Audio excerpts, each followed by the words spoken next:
Welcome to Lewes in East Sussex, everyone. There's London and Lewes is over there. It is a town with a lot of history, a lot of bonfires and its own currency. Want to find out more? Let's go and explore. And just to orientate ourselves, so we're here at the station and there's a lot of stuff for us to see in town. So you can see there's the castle, there's a lot of churches and other buildings of interest, and then of course the Cliffe area with famous Harvey's Brewery and lots of parks and gardens. In fact, let's start off at the Grange Gardens. Yes everyone, welcome to historic Lewes here in East Sussex, the county town of East Sussex. And here's an example of some of the history that they've had. Here's an old drinking fountain for cattle back in the day. Now it is decorated with flowers. You can see there next to Watergate Lane, and I think that is a good introduction to the town in many ways, because the town is built on chalk or around chalk, and chalk is a very porous material, which means that drinking water was always going to be a problem historically, and that makes the green spaces such as gardens even more special. So against that backdrop, let's go and experience the gardens. You can see Southover Grange Gardens. Southover Grange is a fine Elizabethan house built in 1572. So these gardens are not your ordinary gardens. They are quite old. They've been around for a bit. Yeah, what a lovely spot to come and relax for people and squirrels alike. Look at that.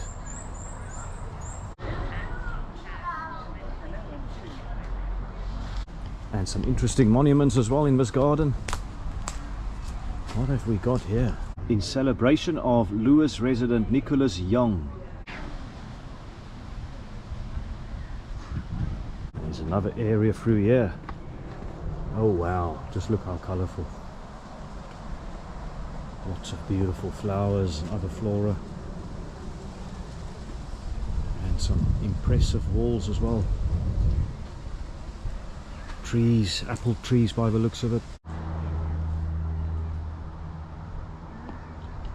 Look at this tree, King Charles III coronation, 6th of May 2023. So here we go. I think this tree has a long way to grow still. And lots of seating areas as well to commemorate the lives of various people. People who are missed, people who contributed to this part of the world.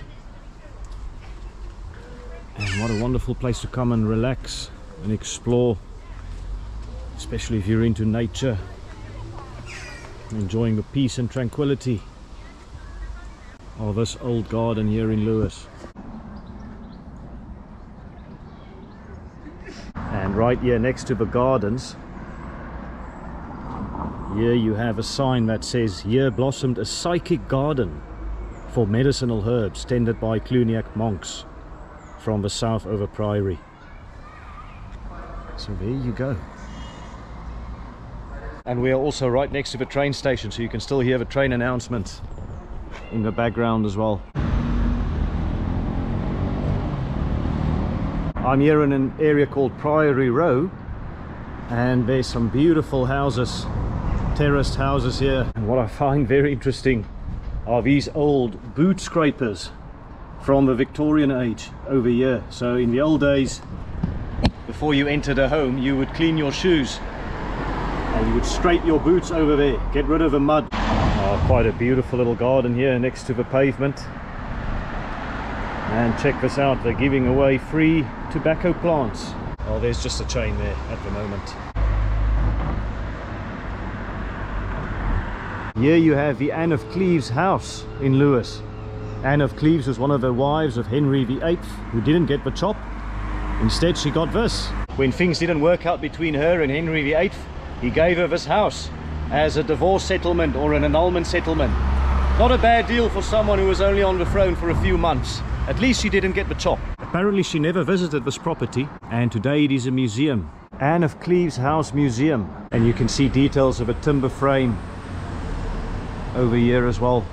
Very interesting house. And here close to Anne of Cleves' house, you've got the King's Head. Here in Lewes, a pub, and there's Henry VIII.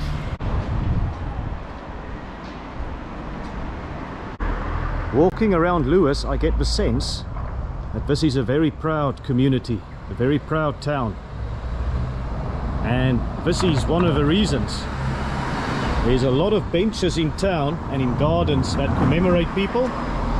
So in this case, John Teakle, a veterinarian. And it seems like they are very proud of achievements of people and commemorating people and just remembering others, remembering people. And I've read online, I don't know if this is true or not, so maybe someone could confirm that for me. I've read online that people from Lewes are very independently minded and proud of that.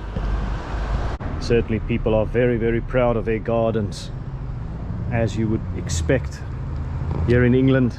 Yeah, I just love these old signage boards, directions.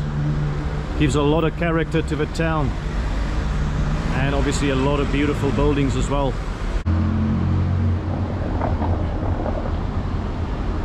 Here we have Rotten Row. What an interesting name that is.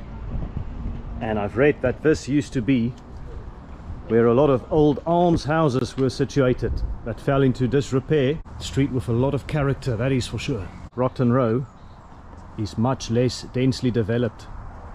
As you can see here, for example, look how far this property is from the road. But certainly the buildings in this street in Rotten Row have got a lot more space.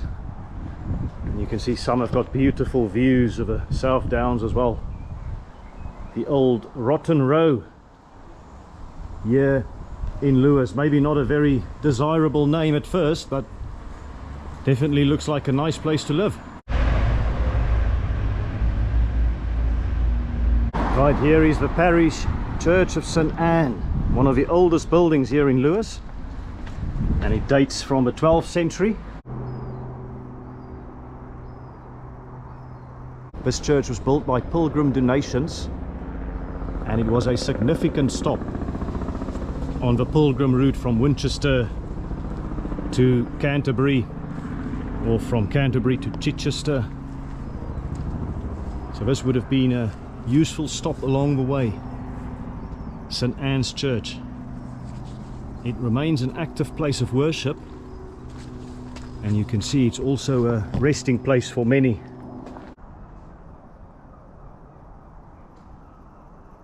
And I believe there was a healing well somewhere around here as well.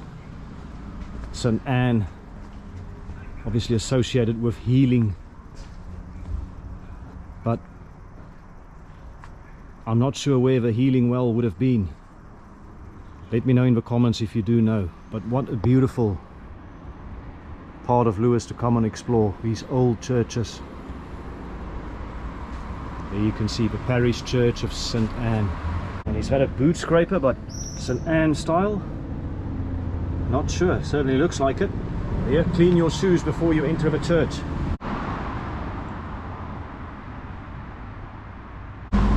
Here next to St Anne's, there is Islands Lane. Not what I want to see after the rugby. And here, across the road, I need to be quick because of the traffic, but this is the old boundary of the borough of Lewes. Right here opposite St Anne's Church.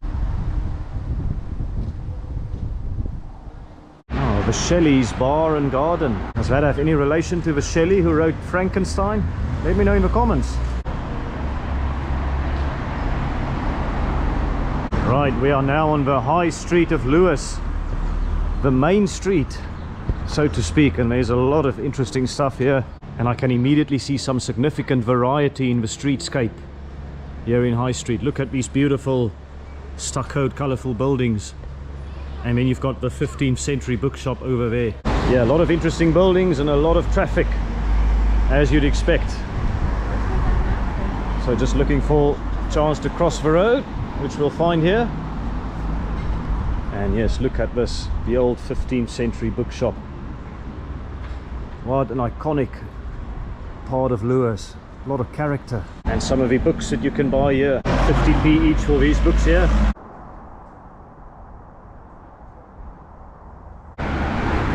And And right here next to the bookshop you got Keere Street, if I've pronounced that right. But it is famous for its cobblestones, also known as petrified kidneys back in the day. And some beautiful views there in the back as well of the South Downs. And here we go, yes, some information for us. Number 1 Keere Street, built around 1430 as part of a larger building, and it became a separate house 1539. Over the centuries it has housed a butcher, bucket maker, and from 1780 until 1946 a bakery. So you can say that this house has not only seen a lot but has done a lot. Yeah, so you got these cobbles, and then on either side of the cobbles you got the brick pavements. Here's a sign that says, although recorded in history that George IV, when Prince Regent, drove a coach and 4 down Keere Street for a wager, access by vehicles to and from the High Street is now forbidden. So it was open to royalty once, but not to the general public. I kind of regret coming down because I have to go back up all the way. Bit of a steep climb. But yeah, good for fitness. Maybe we can send the Springbok rugby team here.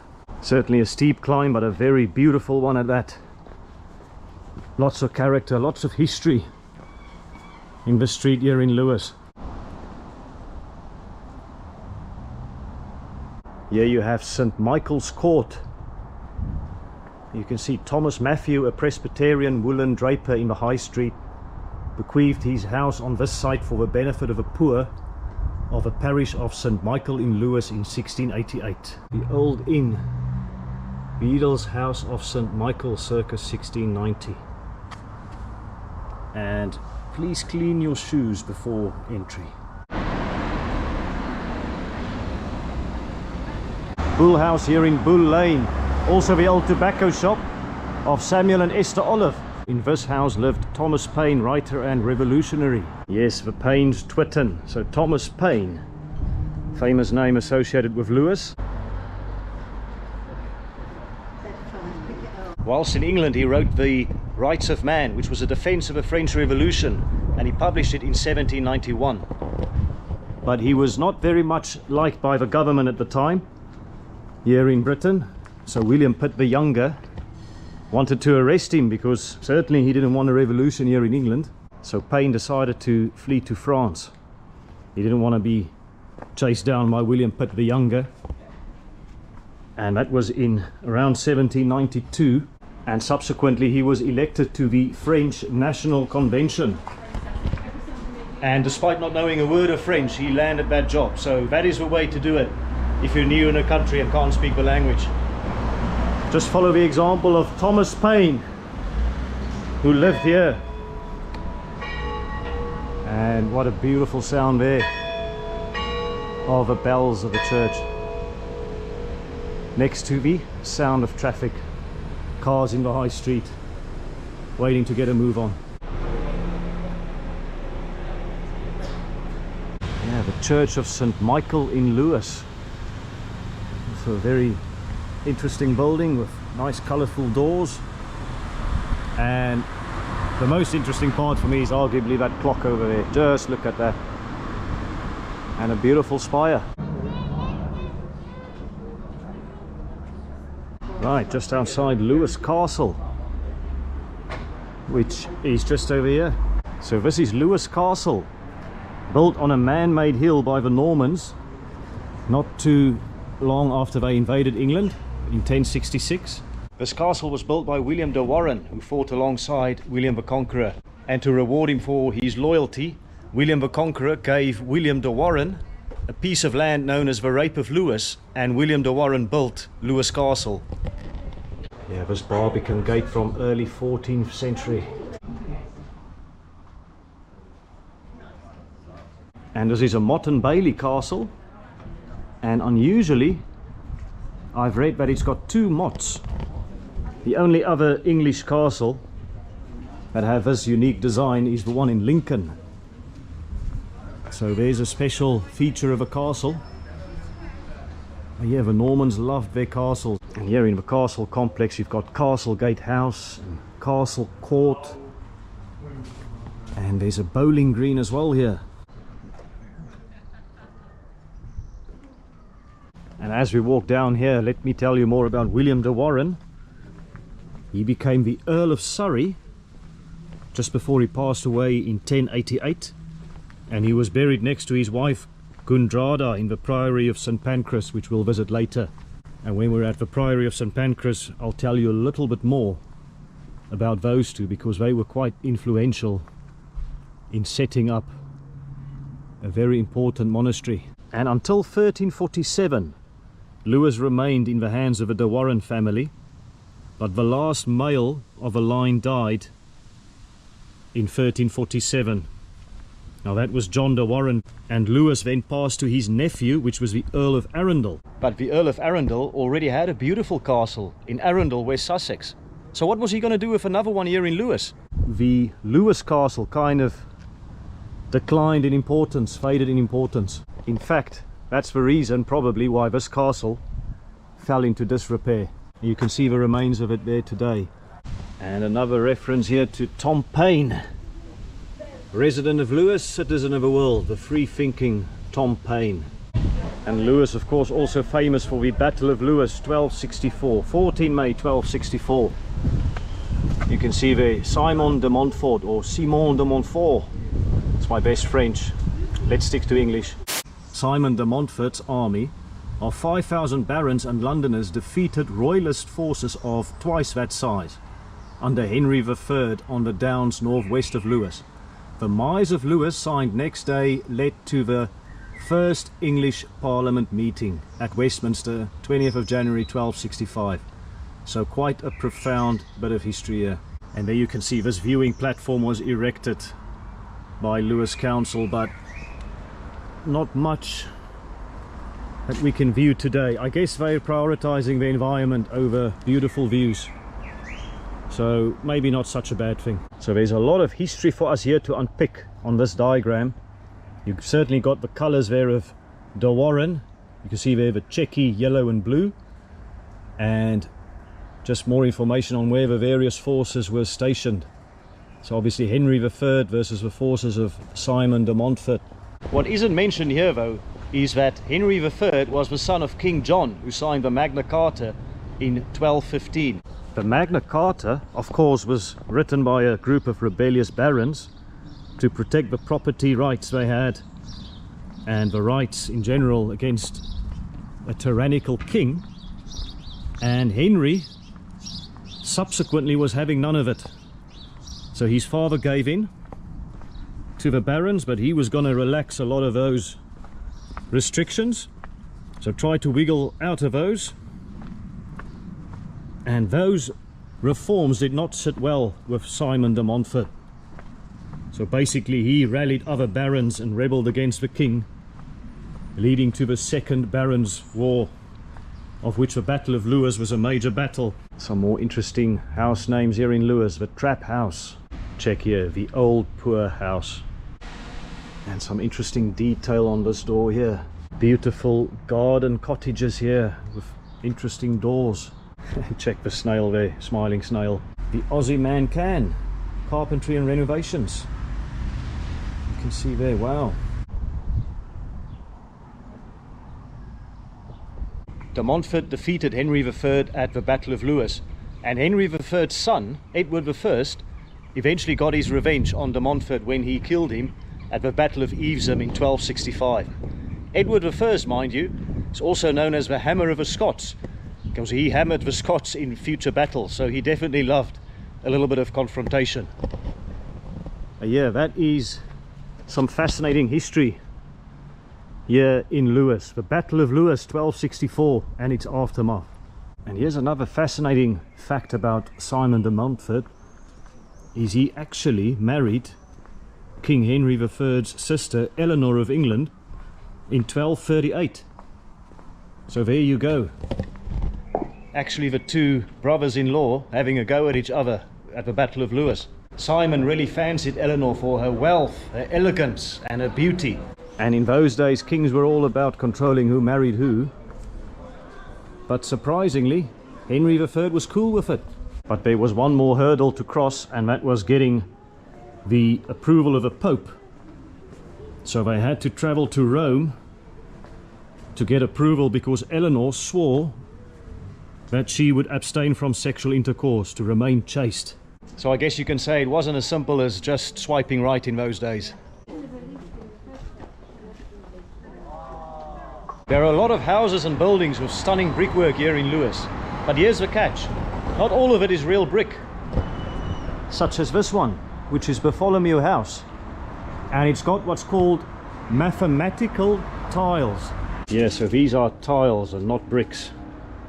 But if you didn't know that it was mathematical tiles, you'd probably mistake them for bricks. These tiles were quite the rage in the 18th century. They were mainly used to cover timber framed houses and to give it that solid brick look. So old timber framed houses, so you can see this is actually timber, this is wood, that as well, and you've got the tiles covering the timber. It does look absolutely magnificent, because you can see it's got a bit of a gloss here in the daylight as well, which the other brick buildings don't have. For example, this one here. So Bartholomew House, next time you're in Lewes, spot the mathematical tiles. All right, back at the corner of Castle Gate and High Street here in Lewes. Let's walk down a bit more and explore more of the town. I've noticed there's a lot of cafes and businesses, restaurants on the ground level, and then the story above appears to be residences, so people live there. Right, let me tell you more about the name Lewes. Well, there's going to be a bit of an issue here, because figuring out the origin of Lewes's name is trickier than untangling headphone wires after a 5-minute pocket trip. There's no consensus about the name and where it comes from. So one account refers to an Anglo-Saxon charter around 961, where the place appears something like Louis or Lowy, and it does appear as Lewes in the Domesday Book of 1086 though. Another theory suggests that the name stems from a certain Saint Lewina, who was put to death by the Saxons. So whether it is an Anglo-Saxon charter or the untimely demise of a saint, Lewes's name definitely keeps us all guessing. Ah, here you go, another reference to the Rights of Man, the Rights of Man pub here in Lewes. Tom Paine. And also some classical style buildings here in Lewes. Yeah, description on this building here. It will help us figure out its past use. So County Hall 1812, built to replace the old town hall and sessions which stood in the middle of the high street, demolished in 1810. They're quite imposing, quite grandiose, and some very interesting scenes depicted there as well. Can you imagine all the hours of work that they needed to put into that? Ah yes, White Hart Hotel, and a barking dog in the background. But here we've got reference to Thomas Paine again. Here expounded his revolutionary politics. This inn is regarded as a cradle of American independence, which he helped to found with pen and sword.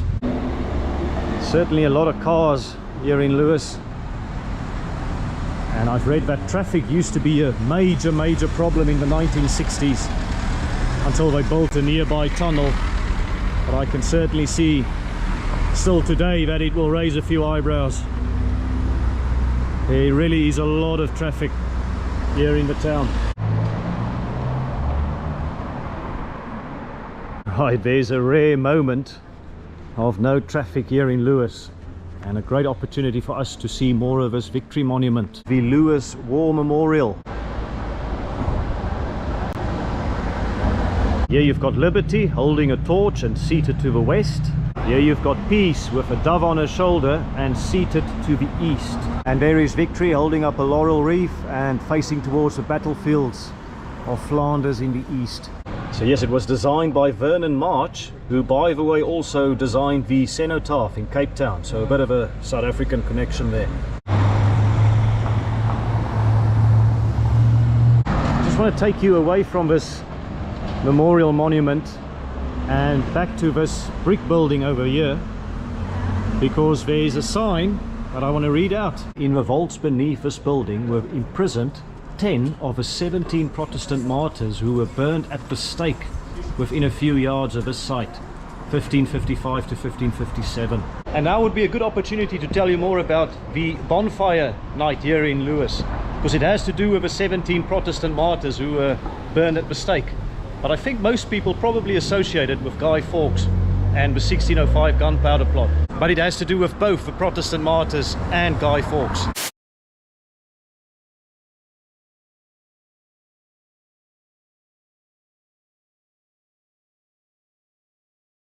So bonfire night, or simply bonfire for the locals, that is the UK's premier bonfire night celebration, and probably the most spectacular as well. I've been here a few times.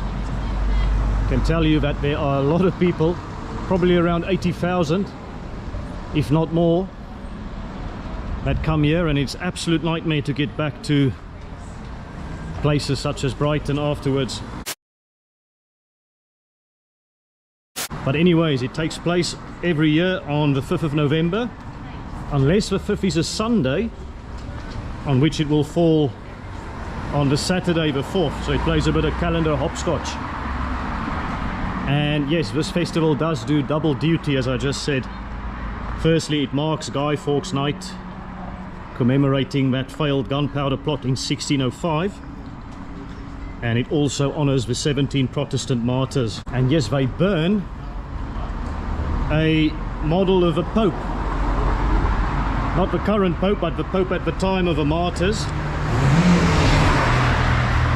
And yeah, some traffic problems here in Lewes. I've stumbled across a flea market here in Lewes. Let's go check it out. Yeah, lots of interesting stuff here. Let's have a look here. So Laura Ashley table, light and shade, £38. And some glassware as well.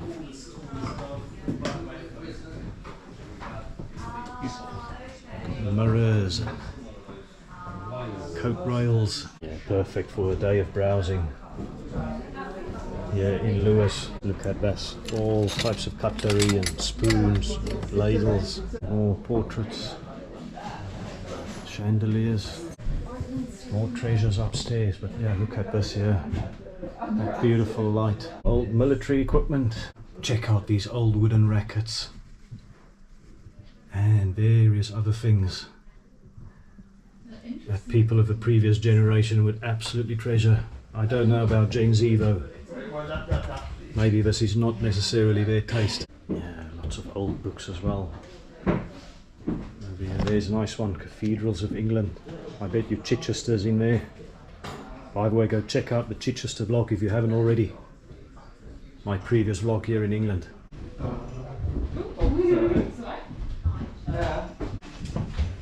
Yeah, more stalls upstairs. Interesting paintings and portraits. Yes, here we go. Oh wow, beautiful garden gnomes. More mirrors and paintings. Bits and bobs, what is this? Not sure. Various cards. More pictures there. More bits and bobs, more books. Oh, there's some ominous looking creatures over there. More interesting stuff over here. Old guitar. Old lamp. Oh wow, is this an old samovar that they use in the Soviet Union? Copper brass samovar, £56. Yes, there we go. Interesting champagne stool here, look at that. Lots of old music. Singles here, 25p each. I can spend a lot of time here just browsing, looking for treasures. You can definitely spend a whole day here and not get bored. Right, so that was the flea market here in Lewes. Very, very interesting place. But let me tell you more about the bonfires here on November 5th, and especially the Gunpowder Plot of 1605. So for those of you not familiar with the Gunpowder Plot of 1605, Basically, it was a group of English Catholics, including the notorious Guy Fawkes. They aimed to blow up the House of Lords and kill James I, and fortunately their plan failed. So the tradition of lighting bonfires to celebrate that failure of the plot began. And so those bonfire celebrations, they include a lot of torchlit processions and fireworks here in Lewes, the bonfire capital of the UK.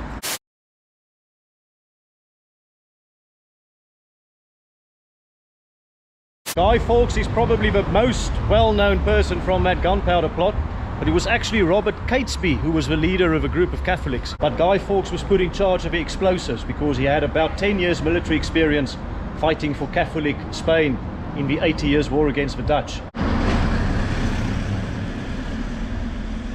Look, we stumbled across the Lewes Constituency Labour Party office, and perhaps now is a good chance to tell you a bit about politics here in Lewes, in West Sussex.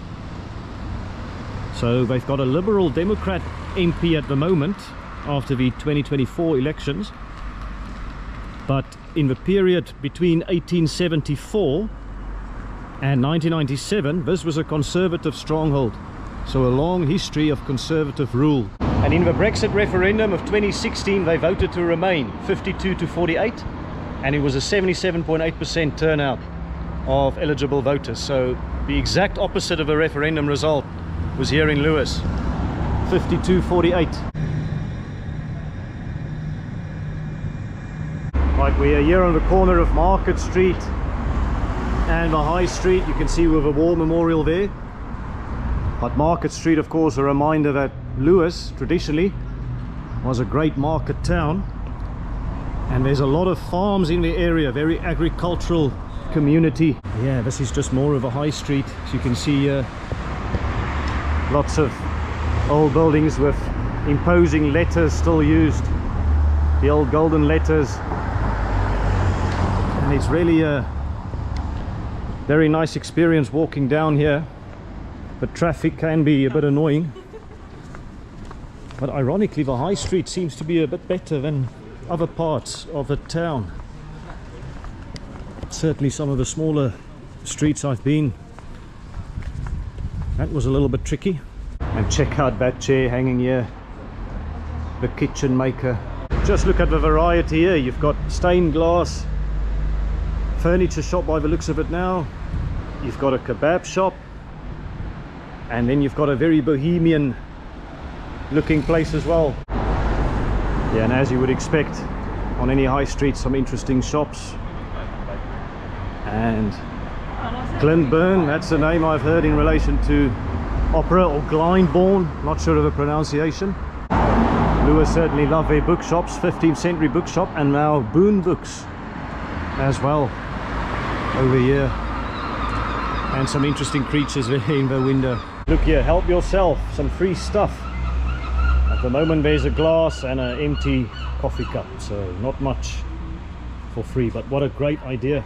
Here we go, Lewes House, and it seems to have an interesting history, as this plaque here suggests. You can see an early 17th century house, and Edward Perry Warenne, an American art buyer, lived here from 1890 to 1928, and he brought Auguste Rodin's sculpture The Kiss to Lewes, causing a scandal. So wow. A very interesting feature of Lewes is the little Twittens that you'll get off the high street. These Twittens were created during the reign of Alfred the Great, the Anglo-Saxon leader. And talking about the Anglo-Saxons, it's actually quite difficult to find information on them here in Sussex. Historical evidence, I'd say, is as elusive as a sock in my tumble dryer. But I know the Anglo-Saxons arrived here around the 6th century, maybe a little bit earlier. But we do know a lot more about Lewes since the rule of King Alfred. King Alfred the Great from the 9th century. It was he who created these Twittens, or who instructed the creation of these little Twittens. And yeah, this is a very interesting walk. Not sure what we'll find around each corner. There's a little door here and Not sure what this is. Looks quite sturdy, and yeah, there's another one here. So if anyone knows, let us know in the comments. And here you go, Chichester House, Lewes Castle House and Arundel House in here as well. Oh gosh, how beautiful is this? Lots of colourful flowers. But I want to go down here because I know that the All Saints Church is down there. When you're going to build a town on or around chalk, you're going to have a problem with drinking water. Chalk is a very porous material, and hence water fountains such as these will form an important part of your town. So you can see 1874 there, but I believe many years ago, many centuries ago even, there used to be a spring well on the other side of a road, so maybe somewhere over there, the Pin Well. And the Pin Well is where locals offered pins to the Sussex fairies to keep away the evil spirits and to protect them from any misfortune. So you can imagine many people travelling from the side of a church to somewhere around here where the spring well was. That would have become a health and safety issue over time. So the well was sealed in 1838 and replaced by a pump, which was funded by a local solicitor, John Hoper, somewhere around here, I presume. And in 1874, constables removed that pump, they enclosed the ground, and instead they put up the drinking fountain over there on that side of the road.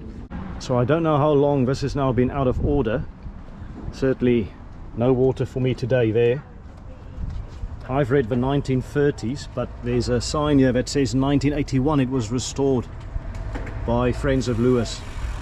If you know anything more about this pump, let me know. But all in all, this is a very important reminder to the people of Lewes about the importance of drinking water. There's certainly a lot of cars, but not a lot of people on the street, so that is quite interesting. Yeah, you will hear a lot of seagulls because Lewes is not far from the English Channel, from Newhaven. It's only a few miles away. Newhaven, of course, where the River Ouse ends, the mouth of the River Ouse. And need to cross the street here, and we're going to the Cliffe area, which is over there. Right, we are now in the Cliffe area, Cliffe High Street, or Cliffe Street, here in Lewes. And there's a lot of businesses here as well, and of course Harvey's.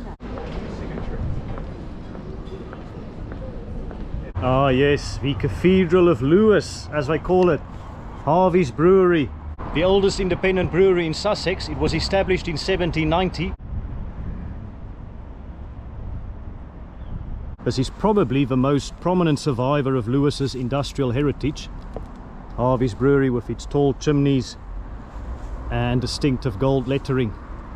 Of course, Lewes also known for some ironworks and shipbuilding in the 19th century, certainly with ironworks. Names such as John Every and Phoenix spring to mind, but I think most people will say that they associate Lewes with Harvey's. And yes, the fantastic and iconic River Ouse here in Lewes, the second longest river in Sussex after the River Arun. So Lewes's location here on the River Ouse historically has been very beneficial. They certainly used it a lot for export and import, and before there were proper roads and railways, everything from coal and timber from around Britain and Europe flowed into Lewes on the river. I guess you can say this used to be the M25 of Lewes back in the day, making it a buzzing market town. Lots of agricultural products in the area, for example, would have made its way to Newhaven, which is not far from here. But yeah, certainly Lewes is an important node on that river transport system. So specifically, I've read that in the 1790s the River Ouse was made easier to travel on by boat, and you could reach as far as Lindfield in the north, and canals were also built along the river between Lewes and Newhaven. Oh, and certainly some beautiful creatures there on the river as well. Some swans. So not just boat transport that you'll find in this part of the world. As I take a bit of a break here next to the river, I just want to show you some of the reading materials I have on Lewes. You can see there Lewes through time, the street names of Lewes, Lewes Remembers, Our Lewes, and then Lewes 1952 to 2002.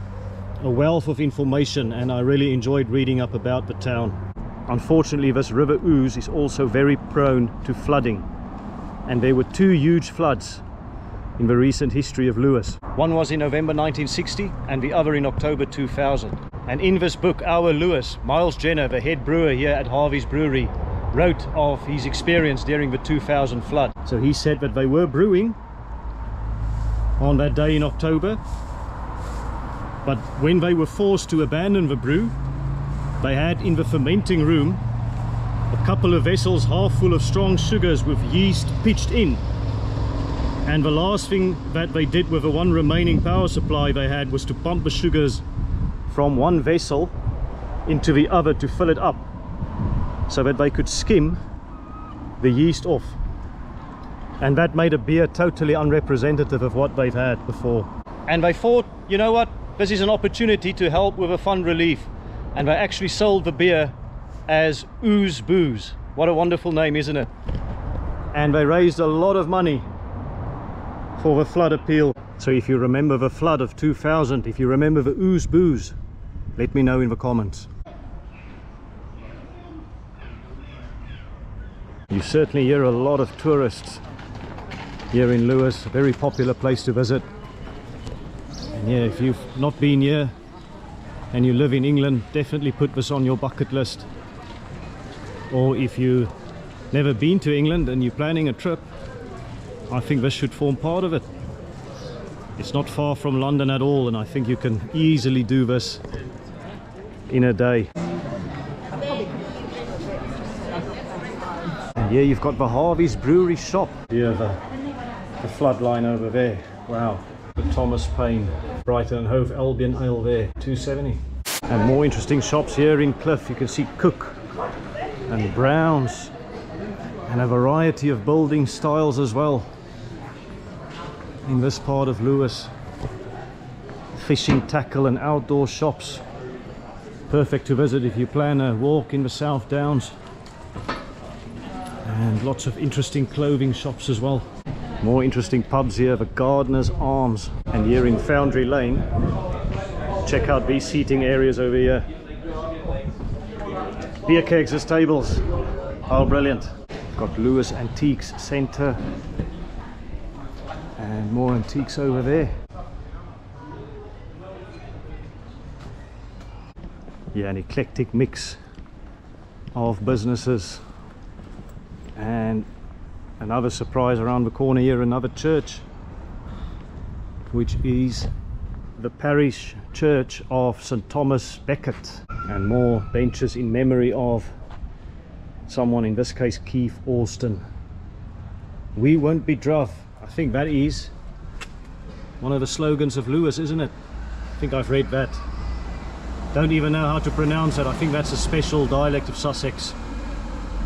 The people of Lewes speak here. We won't be druv. Yeah, I think that refers to their independentness, their strong-mindedness, and they're not going to be told what to do by others. And another water pump here as well, 1830. And here in South Street in Lewes you have some fine-grained terraces and a lot of architectural character as well, and some colourful cars. Look at this old tea shop with a red door, Aladdin's Cafe, and the South Street Fish Bar takeaway shop. And yeah, just more beautiful colour, and of course a magnificent cliff backdrop over there. You got the post box and the paymaster's cottage. Yeah, gosh, and different styles of building materials used there, the different patterns, different bonds that they've used. chalk cottage. Yeah, this is certainly chalk country. Oh look, villa cottages. Oh no, close enough. Villa cottages. I guess I'll just call it villa cottages. Wow, have you ever seen a dachshund door handle? Only in Lewes. Yeah, just look at that majestic cliff at the back there. Lewes, very much chalk cliff country, but it does come with its challenges for sure. And here you can see the Snowdrop pub, the Snowdrop Inn. Hello, hello. Gosh, these dogs enjoying a relaxing afternoon. In December 1836, Lewes had a very brutal winter, and there was a lot of snow that built up here on Cliff Hill above Lewes. And on the 27th of December 1836, that snow cornice collapsed and it caused a deadly avalanche. What is now known as the Lewes Avalanche is still the deadliest avalanche in the history of the United Kingdom. At least ones that are on record. 8 people died. So the snow drop, the drop of snow that commemorates the event of 1836. And a certain Fanny Boakes was a survivor of that avalanche, and I believe her white dress that she wore on that day, or when she was rescued, is now in the Anne of Cleves Museum.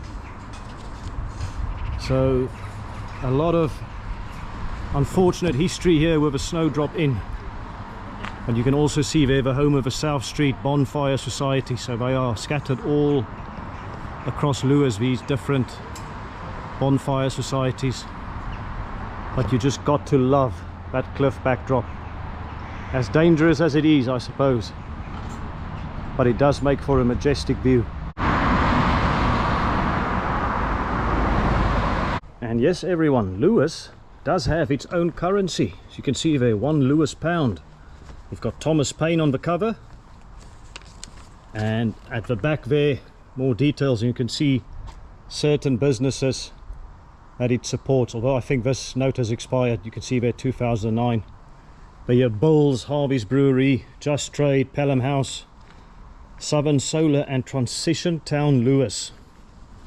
They all support the Lewes Pound. So I believe there's also a £21 note, a £21 note, but maybe Lewes always wants to be different. I think there's a £5 note as well. But yeah, let me know what you think of the currency here in Lewes. Do you support it? Do you think it's a good idea?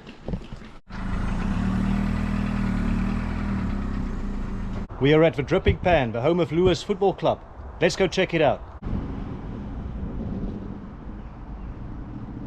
Lewes FC, established 1885. Here's an interesting feature about this ground. You can see it's quite low. It is below street level. And just to give you a perspective, so there is the street next to the stadium, and you can see how low it is.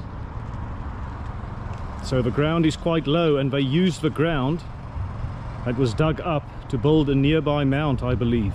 So yeah, what an interesting stadium. You can see there street level, and inside the ground here you just go down here and pitch side view, and obviously there's a few stands around the Dripping Pan. Yeah, just showing you more of a stadium here. So you do have a nice pavilion area here as well. Lewes FC, come on you rooks. A reminder to you, if you want to come and watch football, do not use foul or abusive language. You may be ejected.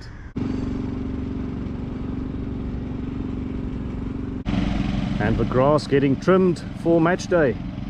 Now, is that a commentary box or something else? Let me know in the comments. And some birds as well. Maybe they're looking for a match day ticket somewhere. They will certainly have a beautiful view of the pitch. And just look at this. Absolutely beautiful. It was once voted the best football ground in the UK for a match day experience. Yeah, some small stands around, and I guess a lot of standing areas as well. And this is probably where the goal area would be around here, so a few balls would be flying over here as well against that net you can see there, keeping the ball inside the stadium and not letting it go to the street. There you go, the Paris Terrace. Just going up here. I presume these are scarves of some of the visitors over the years. You can see Southampton, Leeds United, Malmö from Sweden. You can see Moscow, Mokba, Whitley Bay, Blackpool. So a real mix of visitors over here, over history. An unusual feature of a sports ground, there's even a little garden here inside this magnificent football stadium. I can imagine on match day this must be an incredible experience, a very intimate experience. So close to the town, to the streets. All right everyone, it's a little bit off the beaten track and it's getting a little bit late, but I am here at the Priory Park, the Priory of St Pancras. And you can read there, the Priory of St Pancras, founded about 1078, was one of the largest and most powerful monasteries in England. Yes, and of course it was destroyed deliberately by Henry VIII. All right, I think this is time for a nice quiet stroll, but it certainly would have been busy back in the day, because I also believe that this is the site where the Battle of Lewes climaxed. So this is where all the magic happened. I believe Henry III, the night before the battle, he was stationed here, while Edward I, or Prince Edward at the time, his son, was in the castle. But yeah, Henry III would have been stationed here. And there's a reference to William and Gundrada de Warenne. So I mentioned at Lewes Castle, which William de Warenne built, that he was also involved here with a priory, in fact as a founder. And it was the first Cluniac priory in England. So quite significant. Priory treasures St Pancras, interestingly the patron saint of keeping promises. So put that in your bucket for the next pub quiz. So in case you win the million on Who Wants to Be a Millionaire, remember where you got that information. So you've got a little kitchen garden here. Obviously the monks, their servants and the visitors, they needed to eat. They needed some food.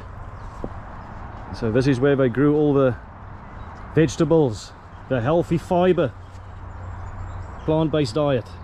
So Henry VIII, you tried your best to destroy everything about the priory, but luckily there are still some ruins for us to admire. So here you go, the dormitory extension. From here you can see what remains of a monk's dormitory daughter. I think there's some words missing, but like many of the priory buildings, the dormitory was extended as the number of monks increased. So there you go, dormitory for extra monks. Yeah, at the priory. Yeah, so not a lot of remains left here at the priory, but what is left, I have to say, is very, very impressive.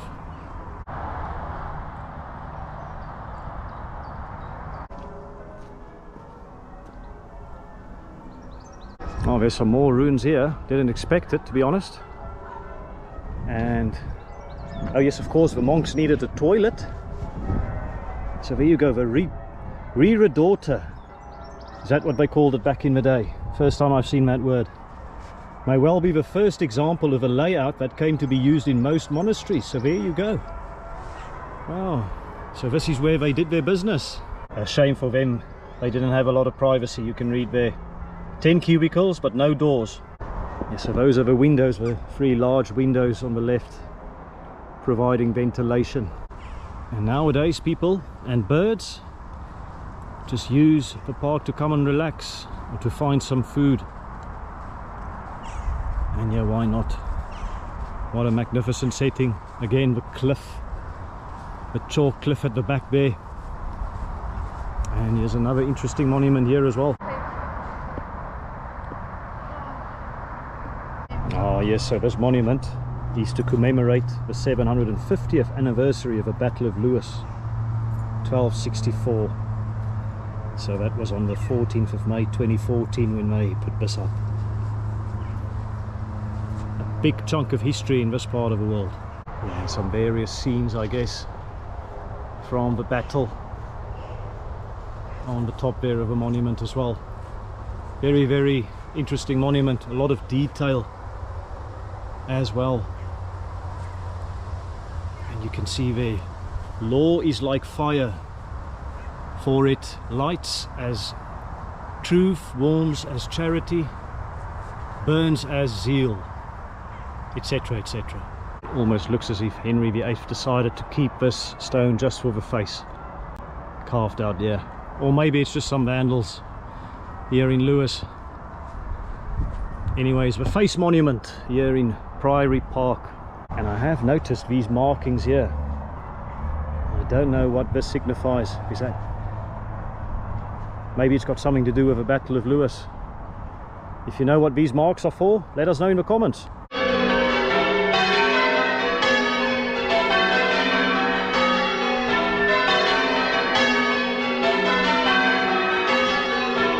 And look, this does sum up Lewes pretty good, don't you think? An honesty sale here for some garments. Items as priced, and please put money in number 29, which is this one. So the people of Lewes trusting each other, sticking together as one community. Fantastic. Oh, look guys, Southover Grange Gardens. We are back where we started. I also need to use the public toilet, so hopefully I can get sorted here. And it looks like it's open, so I think this is where I may cut the vlog quickly. Nothing quite compares to ending a vlog in a garden after a long day of vlogging, and I think I've deserved this rest. And yeah, conscious I've missed a few places here in Lewes, such as Pell's Pool or St John's Sub Castro Church, but there's just never enough hours in the day, and I've had to make some tough decisions. Check that out. Please do not climb on this tree. Well, it would be very difficult anyways, because it is protected. Before I end this vlog, I just want to say thank you. Thanks for watching, thanks for caring, thanks for encouraging me, thanks for subscribing. I really value your support immensely, and I can't quite believe I'm saying this, but I'm almost at 8,000 subscribers. So if you haven't done it yet, hit that subscribe button to get me over the line. And please like the video as well, and leave a comment for me in the comment section, because that really tells the algorithm that this video is one that they want to promote. So your likes and your comments really help me out with the algorithm, but it's also just nice to hear from you. I always engage with everyone who leaves a comment, and I think the whole idea of YouTube is to connect people and to make memories together. Yeah, not long to go now until my sabbatical as well. That starts in October. So there'll be a lot of traveling, a lot of vlogs that will come out of that experience as well. So obviously stay tuned for that. That's it for now, guys. I'll see you in the next one. Cheers, take it easy.